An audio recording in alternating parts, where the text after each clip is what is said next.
Graça e paz, bom dia, Deus abençoe a todos. Nós estamos na manhã de hoje concluindo essa parte da apresentação, espiritualidade, doutrina, contribuições e limites do saber teológico, em que o Dr. Rod fala sobre algumas verdades nas quais os cristãos, de um modo geral, em especial protestantes, evangélicos, acreditam, né, no que diz respeito à salvação, à condenação, que as Escrituras nos ensinam quanto à salvação dos homens. Falamos sobre a salvação das crianças, né, a norma ou padrão de juízo ou de julgamento dos adultos, que todos os homens, que toda a humanidade está debaixo de condenação, debaixo do pecado. E vamos falar sobre as condições necessárias da salvação e algumas objeções e considerações. É importante lembrarmos que essa apresentação não é uma apresentação extensiva, né, de tudo que a Bíblia nos ensina a respeito desses temas. Isso aqui na teologia que nós estamos lendo são duas páginas, né, página 20, 21, né, de um livro que tem aqui aproximadamente mil e tantas, mais de 1.600 páginas, 1.700 páginas, de um material que se propõe a apresentar de maneira resumida essas declarações, essas verdades. Então, a explanação, o desenvolvimento das doutrinas, numa obra de teologia sistemática, ele é apresentado de forma resumida.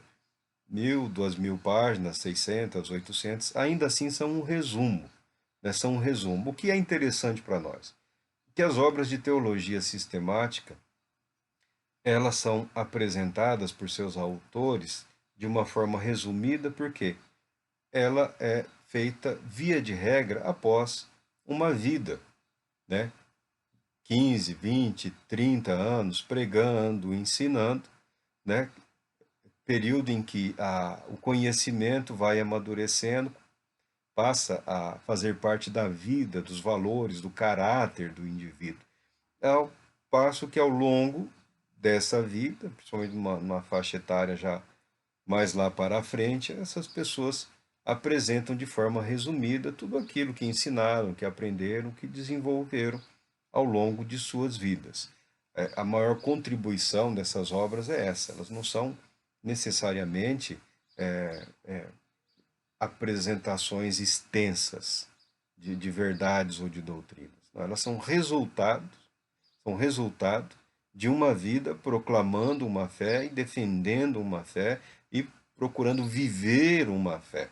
Então, esses resumos servem como indicativos, né, de parâmetros aceitáveis para que nós possamos estabelecer os limites da nossa atuação como cristãos. Mas vamos falar aqui sobre as condições necessárias, então, para a salvação. Há uma extensa lista aqui de versículos da Bíblia, nós não vamos ler todos eles, nós vamos citá-los conforme eles aparecem no texto, né? Visto, considerando que o mundo, por sua própria sabedoria, não conhece a Deus, considerando que os homens foram inevitavelmente entregues para morrerem em seus pecados. Agora uma citação da carta de Paulo aos Coríntios. Aprove a Deus salvar os que creem pela loucura da pregação. A pregação do Evangelho de Jesus Cristo é o método estabelecido por Deus para levar ao pecador a mensagem, a proposta de salvação. Deus enviou seu Filho ao mundo para salvar os pecadores. Se fosse possível qualquer outro método ou modo de salvação, Cristo teria morrido em vão. É o que está escrito na carta de Paulo aos Gálatas.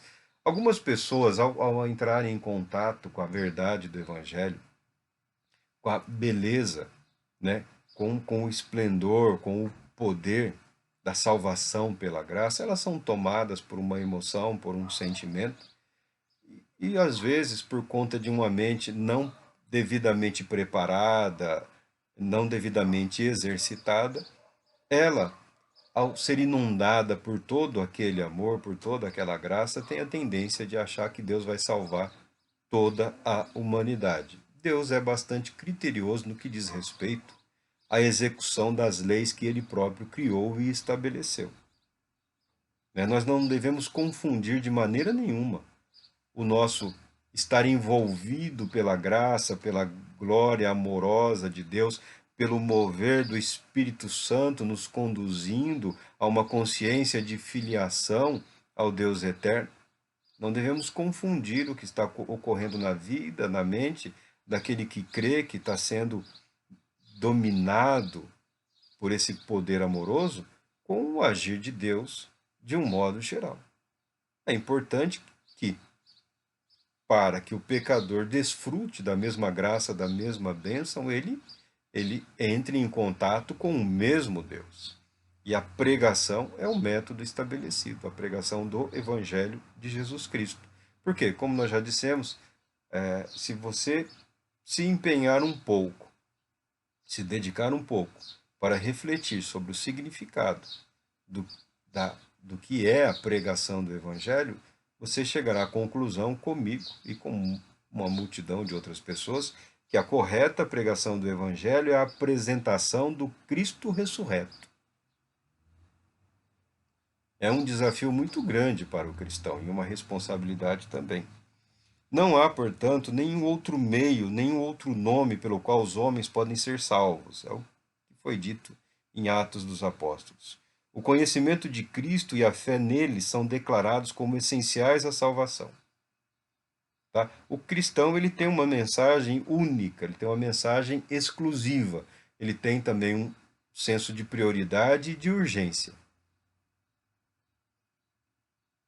Esse senso de urgência e necessidade não deve permitir que as pessoas atropelem a necessária preparação para a apresentação correta e adequada da mensagem do Evangelho. Ontem eu fiz um pedido de desculpas, porque fazendo uso da memória, o que eu tenho feito basicamente nos comentários e apresentação de alguns tópicos, alguns temas, é importante que eu faça uso da memória para ver até que ponto,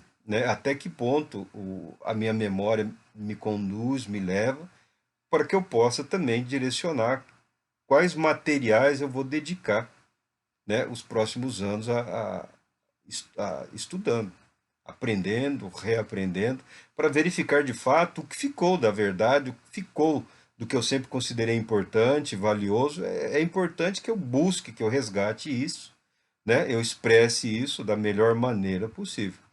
Cometi um erro, um equívoco, uma falha, porque numa argumentação acabou vindo à tona uma expressão infeliz que fez parte não só do meu cotidiano, como do cotidiano de inúmeras pessoas, Como é uma busca pela memória, falei uma vez, ela veio, na segunda ela veio de novo.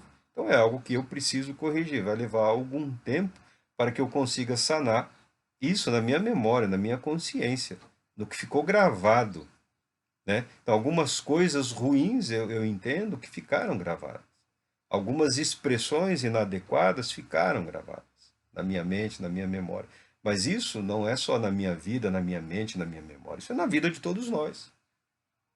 As técnicas de meditação, as técnicas de uso da memória para uma busca no desenvolvimento de uma espiritualidade que se vale de valores e de fundamentos, que te permite experimentar e reexperimentar e visitar as emoções boas, os bons sentimentos, revisitar toda a verdade que Deus colocou na sua vida, o agir de Deus através dos anos. Nós fazemos isso usando a nossa memória, com recursos de imaginação. Então está gravado. Revisitando isso, nós podemos e devemos também identificar os erros, os equívocos, as falhas. Então é importante que eu me empenhe um pouco mais, e acredito que essas dificuldades serão vencidas num médio espaço de tempo. O conhecimento de Cristo, o conhecimento de Jesus Cristo e a fé nele são declarados como essenciais, fundamentais à salvação. Por quê? Primeiro, porque declara-se que os homens são culpados diante de Deus. Esse é um ensinamento bíblico, é uma doutrina bíblica. Segundo, porque ninguém pode espiar, ninguém pode espiar a própria culpa e restaurar-se à imagem de Deus. Ninguém, né? Nunca nenhum ser humano conseguiu fazer isso. Porque declara-se expressamente que Cristo é o único Salvador dos homens. Quarto, porque Cristo delegou à sua igreja a comissão de pregar o Evangelho a toda criatura debaixo do céu como meio designado de salvação. Essa ordenança é de Jesus Cristo. Essa responsabilidade recai sobre a igreja. O pecador está perecendo, Deus será misericordioso. O pecador está perecendo, o pecador está morrendo. O pecador certamente será condenado nos seus pecados e a responsabilidade é da igreja. Se existe um culpado nessa história, é a igreja. Porque os apóstolos, na execução dessa comissão, foram por toda a parte pregando a palavra, anunciando o evangelho de Jesus Cristo, testificando a todos os homens, judeus e gentios, doutos e indoutos, sábios e não sábios, que precisavam crer em Cristo como Filho de Deus a fim de serem salvos. Nosso Senhor Jesus Cristo mesmo, ensinando através do seu precursor, disse: por isso, quem crê no Filho tem a vida eterna. O que todavia se mantém rebelde contra o Filho não verá a vida, mas sobre ele permanece a ira de Deus. O Evangelho é anunciado, é proclamado para uma humanidade que está debaixo da ira de Deus, debaixo da condenação de Deus. Nós não estamos neste mundo num estado de neutralidade, de indiferença, tá? O nosso viver diante de Deus ele é sempre ativo e responsável. Porque, aqui é a palavra do Senhor Jesus, porque declara-se que a fé sem conhecimento é impossível. Vamos ao texto aqui. Por quê? Todo aquele que invocar o nome do Senhor será salvo.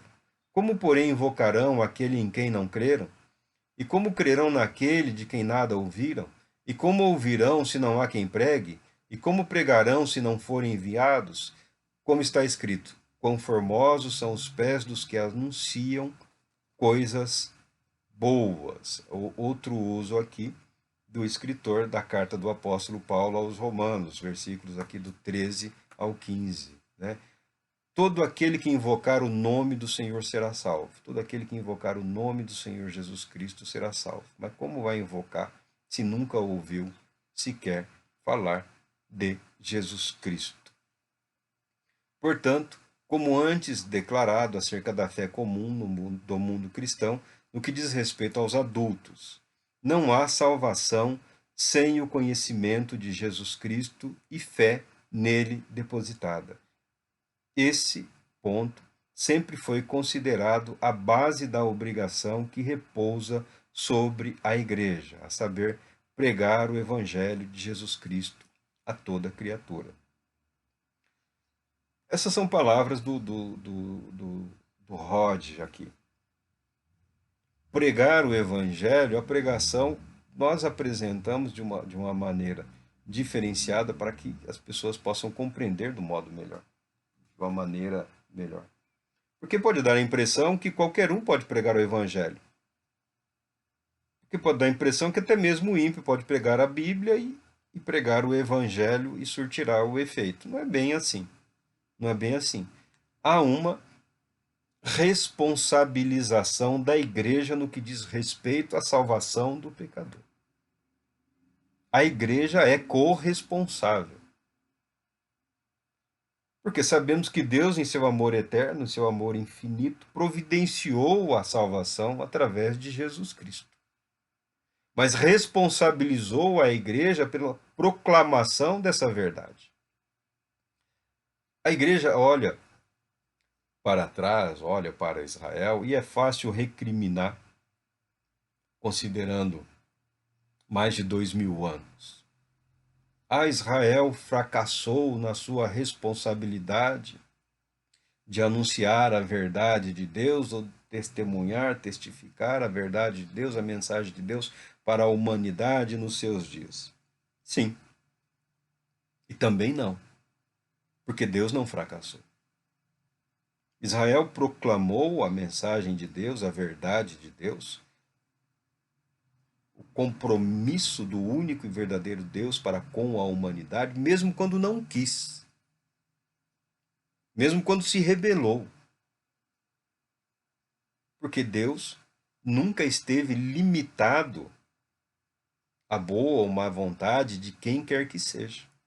Por isso nós falamos também, o Espírito Santo, que Jesus Cristo, não está limitado à igreja que se apresenta como igreja de Cristo. As instituições eclesiásticas, religiosas, são muito importantes, são grandemente importantes. Não tem como. Algumas pessoas tentaram desenvolver uma ideia de uma igreja sem paredes, uma igreja sem uma estrutura, mas isso daí não faz sentido. Você pode até iniciar um movimento, mas em algum momento as coisas precisam se estruturar. A necessidade de organização, ela existe e ela cobra. Então não há como fugir de uma igreja institucionalizada, né? De instituições religiosas que têm um compromisso. Tá? Não dá para fugir, não adianta, não tem como ter essa ingenuidade. Mas também ingenuidade maior é você permitir-se institucionalizar no que diz respeito à fé, aos valores, às doutrinas, à constituição dos ministros, dos servos, à organização do culto, da doutrina, do ensinamento, e achar que Deus está aprisionado a uma estrutura eclesiástica, que o Espírito Santo está limitado àquela estrutura organizacional. Isso, de fato, não está, nunca esteve e nunca estará. Porque as igrejas erram, as igrejas falham, as instituições, os homens falham. Se acomodam, se amedrontam, desistem, se omitem. Isso é natural do ser humano. O Espírito Santo nunca deixará de buscar o pecador. O Senhor Deus sempre levantará homens e mulheres, pessoas, para levarem a mensagem dele adiante. Se a igreja que se institucionaliza, se organiza, né, para melhor administrar a verdade da palavra de Deus, se descuida do compromisso que ela assumiu com Deus, de priorizar a proclamação do Evangelho, buscando viver o Evangelho de maneira que o que ela anuncia é uma maneira de expressar a vida que ela recebeu de Deus. Isso é problema das organizações religiosas, eclesiásticas, dos líderes denominacionais, dos responsáveis, é problema desses homens. O que o estudioso fala aqui, o que nós acreditamos, é que Deus não vai mudar a verdade que ele anunciou através dos apóstolos, através dos profetas.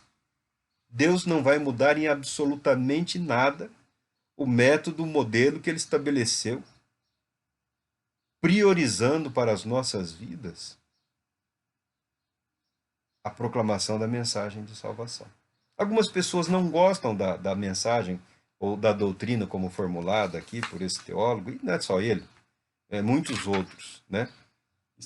Falamos de 3 porque é o material que nós estamos relendo. Tem logo ali mais aí uma quantidade muito grande de outros que dizem basicamente a mesma coisa. A divergência é num ponto aqui, numa vírgula ali, mas todos os estudiosos sérios da palavra de Deus se mantêm nessa firmeza. A igreja olhar para uma humanidade debaixo da ira de Deus e simplesmente apontar o dedo para dizer que está em pecado, que é absurdo, que as pessoas estão sendo dominadas por doutrinas satânicas, não está acrescentando nada à verdade do Evangelho. Se você não tem o poder para resgatar, se você não tem autoridade para libertar, se você não recebeu em si a graça, a unção e o amor para abraçar o pecador, seria melhor ficar em silêncio. seria melhor ficar de boca fechada e não atrapalhar o mover de Deus, não atrapalhar o mover do Espírito Santo, não atrapalhar a pregação do Evangelho, não atrapalhar o viver o Evangelho, não atrapalhar aqueles que estão procurando, através das suas vidas, se transformarem ou se disponibilizarem a Deus como instrumentos da graça salvadora através da pregação do Evangelho de Jesus Cristo. Nem tudo pode ser levado como piada. Não dá para fazer graça todo dia. Não dá só para rir. Há muito o que chorar. Há muito pelo que se lamentar. Principalmente pelo tempo. Pelo tempo, o bem mais precioso que nós temos nessa vida, o dom dado por Deus, chama-se tempo. Um dia tem 24 horas. Para o morador de rua ou para o rei lá de não sei onde. O dia tem 24 horas. Como nós administramos o nosso tempo, como nós governamos a nossa vida, como nós nos dispomos a orar, a meditar na palavra de Deus, a responsabilidade é toda nossa. A responsabilidade é toda nossa. As objeções a essas doutrinas, a doutrina apresentada das condições para a salvação da humanidade pecadora, tem lá os seus adversários, tem lá os seus oponentes. Algumas pessoas preferem se acomodar a uma emoção, uma perspectiva, a uma falsa esperança. Não, mas Deus é misericordioso. Deus é misericordioso. E a misericórdia dele é totalmente, plenamente expressa através de Cristo Jesus. Cristo Jesus, Jesus Cristo é a chave. Toda vez que você quer procurar entender o que é o amor de Deus, Jesus Cristo, o que é a graça de Deus, Jesus Cristo, o que é a misericórdia de Deus, Jesus Cristo, o que é o perdão de Deus, Jesus Cristo, Jesus Cristo. Tá? Aqueles que se opõem à doutrina não acrescentam absolutamente nada à verdade da doutrina, ou seja, que nós precisamos admitir que Deus tratará a humanidade segundo seu caráter e segundo a sua conduta, e os julgará segundo a luz que tem seriamente desfrutado. Mas eles estão nas trevas. Por que eles estão nas trevas? Porque aqueles que deviam brilhar, porque aquelas vidas que deveriam ser como que faróis que orientam os navegadores, está fraquinha. Está fraquinha. A igreja deve ser o sal da terra e a luz do mundo, luz para o mundo. Deve iluminar de maneira a atrair e ser uma referência fixa, uma segurança, um porto seguro. Hoje, com todas essas tecnologias aí, é possível a navegação noturna, né? Mas na antiguidade, se não fossem os faróis, as embarcações acabariam, né, encalhando na terra, nas ilhas. Essa é a ideia de uma luz que brilha na noite escura, uma referência fixa. Aquela luz é a igreja de Cristo, aquela luz é a palavra de Deus, aquela luz é a verdade de Deus. Então a pessoa na sua vida, no seu viver, ela pode se guiar pela luz do Evangelho, pela luz da palavra de Deus. Se ela não quiser, a responsabilidade é dela. Mas a luz deve brilhar. O farol deve permanecer aceso. É por ser justo, o juiz de toda a terra, que todos os pecadores receberão o salário do pecado através de uma lei irrevogável, a menos que sejam salvos pelo milagre da redenção. Porque Deus agirá com justiça, porque ele é justo e ele não pode negar a si mesmo. Ao ensinar que não há salvação para os que ignoram o Evangelho, a Bíblia apenas ensina que um Deus justo castigará o pecado. A Bíblia não ensina que Deus tem prazer ou alegria em castigar ou em punir o pecador. A Bíblia afirma que Deus punirá o pecado. A doutrina da igreja sobre este tema não vai além dos fatos que foram apresentados. Ela apenas ensina que Deus fará o que percebemos que ele realmente faz. Ele deixa a humanidade até certo ponto entregue a si mesmo. Sim, sim. Essa pergunta a gente ouve ao longo da vida por muitas pessoas, né? Dependendo da atividade que a pessoa exerce, ela se envolve com temas assim absurdos, abusivos, de extrema violência, de extrema maldade. Aí vem aquela, por que Deus permite? Porque Deus é justo, porque Deus é santo, porque Deus precisará de um único dia para fazer justiça para toda a humanidade. Ao invés de questionar a justiça de Deus por existir injustiça no mundo, a igreja deve priorizar a justificação pela fé em Cristo Jesus, resgatando o pecador do domínio e do poder do pecado. O Senhor Deus permite que a humanidade, que ela mesma se faça pecaminosa e miserável. Não é mais difícil conciliar a doutrina do que o fato inegável em relação à bondade de Deus. Na dádiva de seu Filho, na revelação de sua palavra, na missão do Espírito Santo e na instituição da igreja, Deus fez ricas provisões para a salvação do mundo. Olha esse ponto. Na dádiva de seu Filho, Jesus Cristo, na revelação da palavra viva, na missão do Espírito Santo, na instituição da igreja, Deus fez ricas provisões para a salvação do mundo. Que a igreja tem sido por demais remissa em tornar conhecido o evangelho é culpa da igreja, é culpa dela. Não devemos lançar sobre Deus a culpa da ignorância e consequente perdição daqueles que desconhecem a verdade do evangelho do amor de Deus em Cristo Jesus. A culpa repousa sobre nós como igreja, sobre a igreja como um todo. Ah, mas eu tenho feito a minha parte. Parabéns. Meus parabéns. Continue assim. É isso que se chama responsabilidade.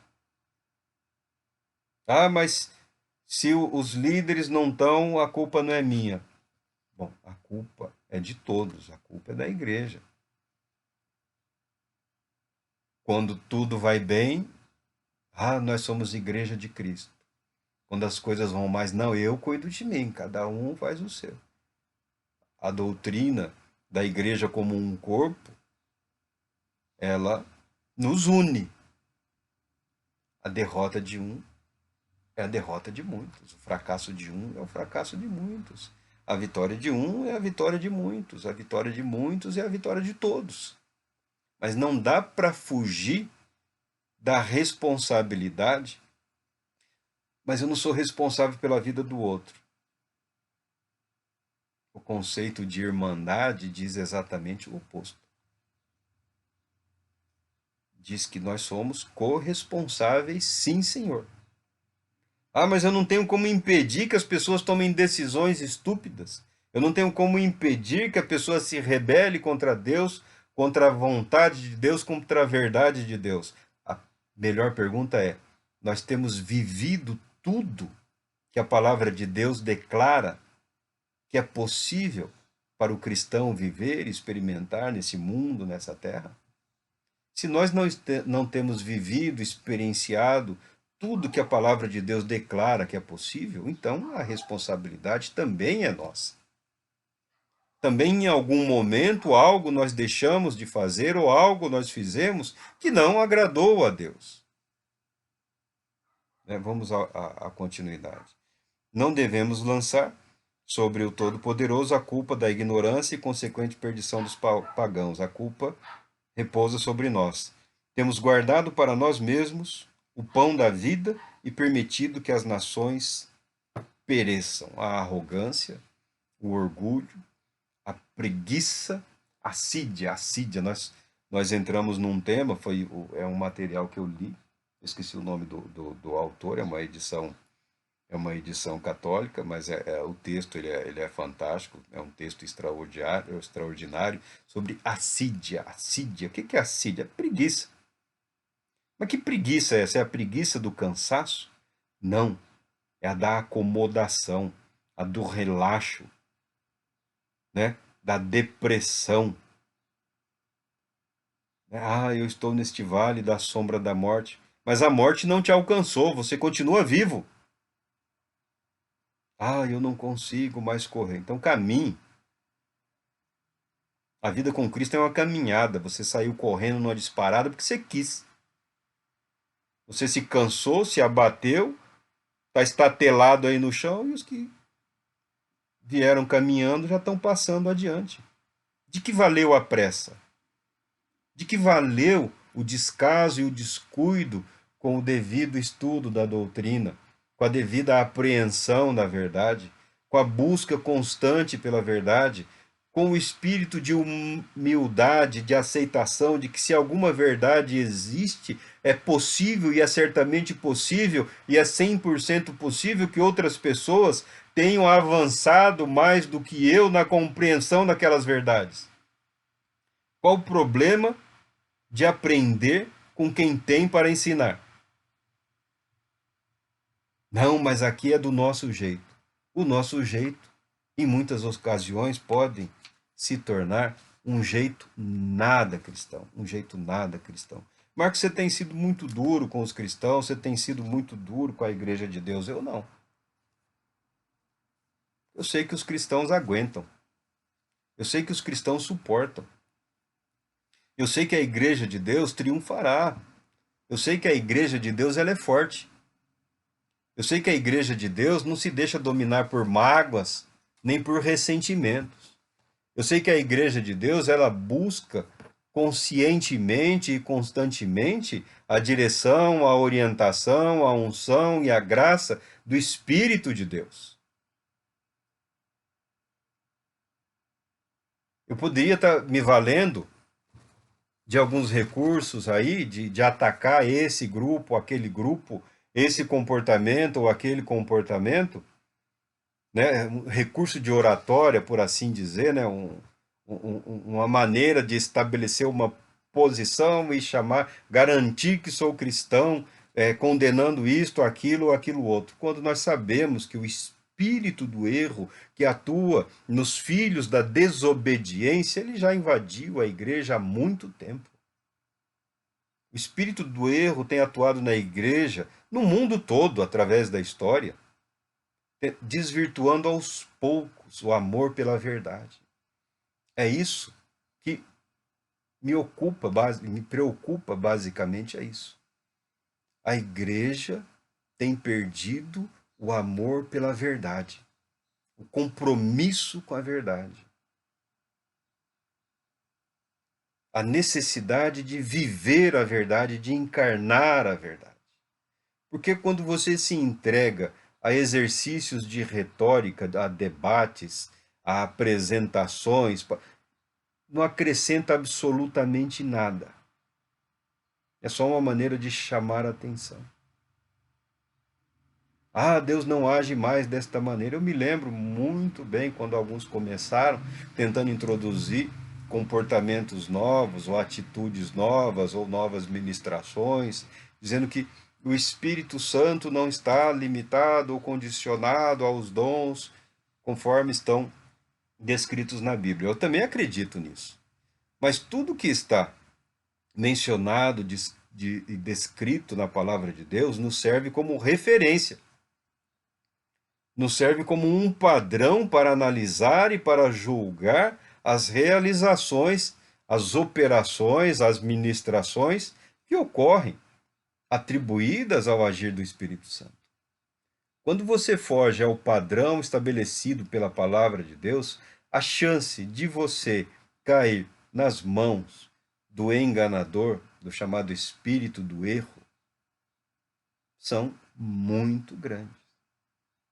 Ah, você está tentando dizer que não pode ter inovações. Não, eu não estou tentando dizer, eu não estou dizendo que não pode ocorrer inovações. A igreja tem a obrigação de se apresentar no contexto da realidade da sociedade que ela está. Não vamos nos vestir como se vestiam os judeus há 2000 anos atrás. Isso não vai impressionar ninguém. Isso não vai trazer verdade nenhuma não vai acrescentar nada à verdade do Evangelho. Tá? Nós podemos nos vestir com as vestes que existem hoje. Nós podemos usar o vocabulário que nos está disponível hoje. O que nós não podemos é abrir mão da nossa total dependência de Deus e da nossa necessária submissão a uma ordem estabelecida por Ele. Salvação em Cristo Jesus nunca foi uma questão de mérito. Nunca foi uma questão de mérito. Quando se introduziu o conceito de mérito para a salvação, foi que se permitiu a alguns arrogantes e presunçosos não proclamar o Evangelho. E quando aquele que vive para a proclamação do Evangelho não proclama o Evangelho de Jesus Cristo, ele está dedicando o seu tempo para anunciar outra coisa. E a Igreja de Cristo hoje está repleta de outras coisas.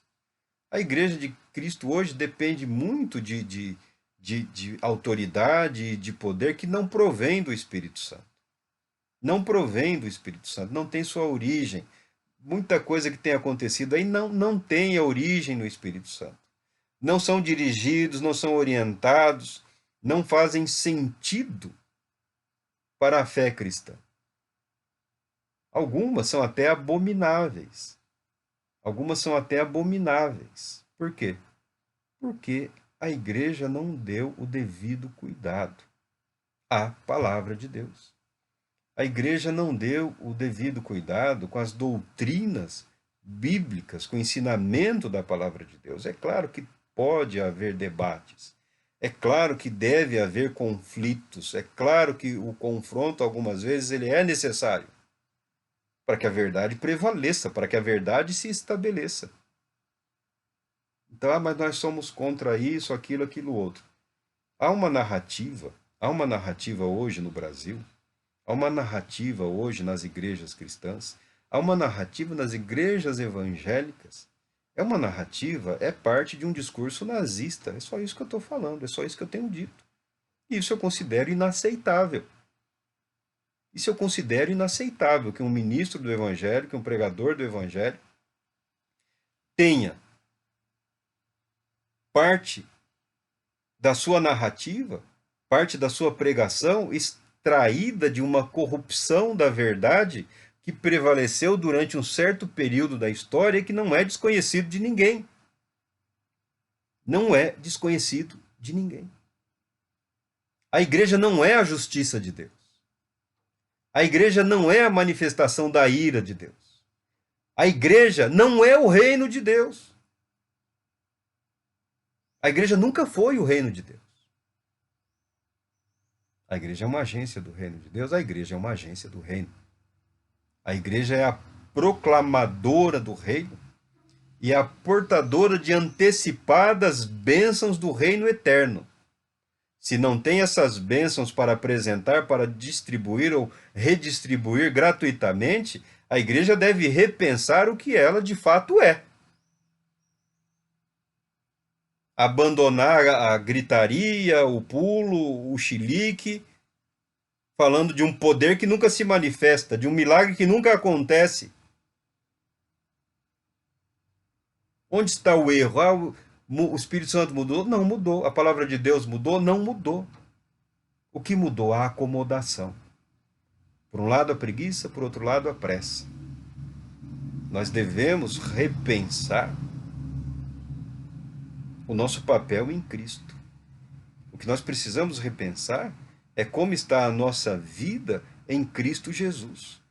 E se de fato Jesus Cristo faz parte da nossa vida, do nosso viver diário, das nossas emoções, dos nossos sentimentos, das nossas aspirações, das nossas realizações. O que de fato e até que ponto glorifica a Deus a maneira como nós temos vivido e a maneira como nós temos expressado a nossa fé. Tem sido para a glória de quem?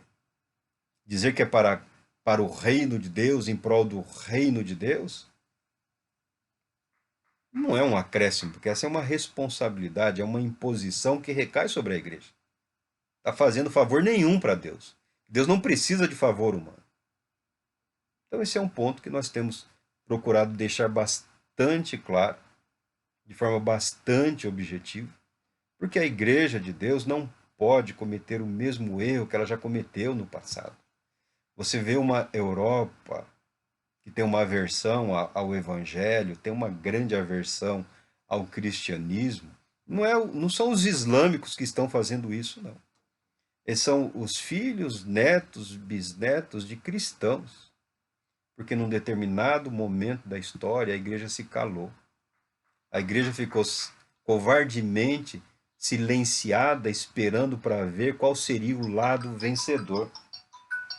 E quando ela começou a falar, já era tarde. Todo mundo percebeu que foi mera conveniência. É momento, na minha opinião, hoje, que a igreja precisa tomar uma posição que vai marcar os próximos anos da própria igreja. Não que eu considere errado, não que eu considere equivocado, eu já disse isso várias vezes. Eu acredito que a atividade política ela é um meio correto, sadio, um meio adequado das pessoas apresentarem a sua contribuição no que diz respeito à vida social, à sociedade como um todo. E a responsabilidade também do cristão, né, apresentar as suas contribuições, os seus valores e reivindicar o direito de ser e de viver de acordo com as suas crenças. Entretanto, pessoalmente eu vejo hoje uma narrativa política muito intensificada, muito aguerrida na Igreja de Cristo, mas é uma narrativa política um pouco cega, um pouco tosca, né?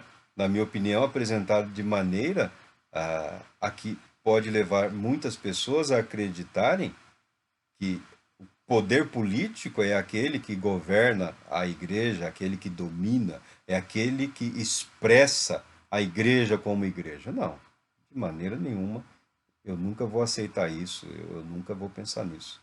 O cristão nunca foi e nunca será obrigado ou constrangido a decidir entre A ou B ou C.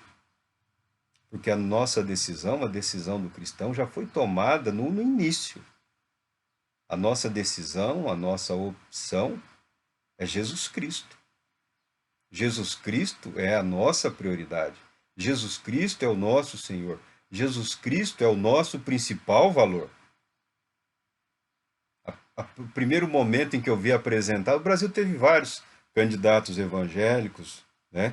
Já tivemos no poder aí pessoas de uma formação evangélica ou protestante, tá? Tivemos sim, tá? É que alguns ficaram quietinhos, que ainda não era muito conveniente falar, ficaram calados, outros silenciaram, mas nenhum acrescentou absolutamente nada, né?